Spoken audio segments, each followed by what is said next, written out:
కాళేశ్వరం పేరుతో బీఆర్ఎస్ 1,00,000 కోట్లు దోచుకుందన్నారు మంత్రి వివేక్ వెంకటస్వామి. 1,00,000 కోట్లు దోపిడీ లేకుండా అందరికీ ఇండ్లు వచ్చేవన్నారు. అర్హులందరికీ రేషన్ కార్డులు, ఇండ్లు ఇస్తామన్నారు.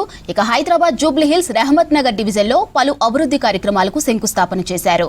జూబ్లీహిల్స్లోని పేదలందరికీ త్వరలోనే ఇందిరమ్మ ఇండ్ల నిర్మాణం శ్రీకారం చుడతామన్నారు. కృష్ణానగర్ కలవట్టు సమస్యను పరిష్కరిస్తామన్నారు.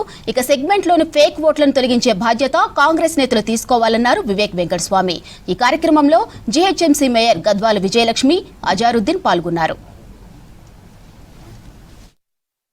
రేమత్ నగర్ లో ఏదైతే సుమారు 20 కోట్ల పనులు ఆల్రెడీ శాంక్షన్ కావడం జరిగింది. ఇవన్నీ కూడా ఈ రోజు 4.66 క్రోర్స్.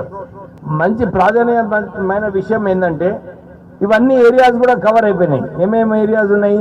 రాజీవ్ నగర్, రాజీవ్ గాంధీ నగర్, ఇందిరానగర్, కమలా నగర్, ప్రతిభా నగర్, బీజేఆర్ నగర్, సలీం బాబా నగర్, హెచ్ఎఫ్ నగర్, ఓం నగర్, బ్రహ్మశంకర్ నగర్, కార్మిక నగర్, రెహమత్ నగర్, ఇవన్నీ కూడా 20 వర్క్స్ అన్నమాట. 4,66,00,000 రూపాయలు. అంటే ఇప్పుడే మీరు ఏదైతే కోరినారో డ్రైనేజ్ అయినా కానీ, సీసీ రోడ్స్ అయినా కానీ, ఇవన్నీ కూడా ఈ 4,5 కోట్ల రూపాయలలో పని స్టార్ట్ అయిపోయింది. టెండర్ అయిపోయింది, పని స్టార్ట్ అయిపోయింది. తర్వాత మొన్న వచ్చినప్పుడు చాలా మంది సార్ మాకు ఇందిరమ్మ ఇల్లులు కావాలి, అప్పుడు ఇందిరమ్మ ఇల్లులు ఇచ్చింది కాంగ్రెస్ పార్టీ అని చెప్పి మొన్న అడగడం జరిగింది. అయితే నేను నిన్న ముఖ్యమంత్రి గారితో అసెంబ్లీలో మాట్లాడేటప్పుడు టైం దొరికింది.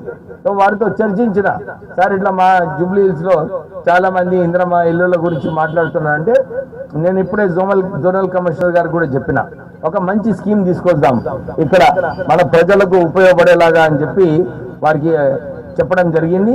తెలంగాణ రాష్ట్రానికి టీఆర్ఎస్ ప్రభుత్వం ఖజానా ఖాళీ చేసి, నిన్న కూడా అసెంబ్లీలో ఏం డిస్కషన్ అయింది? కాళేశ్వరం ప్రాజెక్టులో 1,00,000 కోట్ల రూపాయలు దోచుకున్నారు టీఆర్ఎస్ ప్రభుత్వం. అదే 1,00,000 రూపాయలు మనకు ఉండుంటే మన అందరికి ఇల్లులు వస్తుండే కదేమా, అవునా కాదా?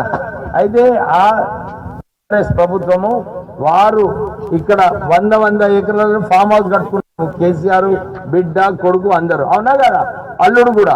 ఇంకొక విషయం, ఎలక్షన్లు వస్తున్నాయి, ఫేక్ ఓటర్లు చాలా మంది ఉన్నారు. మీరందరూ కూడా మీ వార్డులలో ఆ లిస్టు తీసుకొని ఎవరెవరు ఫేక్ ఉన్నారో, ఎవరెవరు ఫేక్ ఓటర్లు ఎవరున్నారో వీళ్ళందరినీ కూడా తొలగించే అవసరం ఉన్నది. ఎందుకంటే సరైన ఓటు, రాహుల్ గాంధీ గారు ఏదైతే అన్నారో ఓట్ చోరీ అని, సో అది కానివద్దు మనం.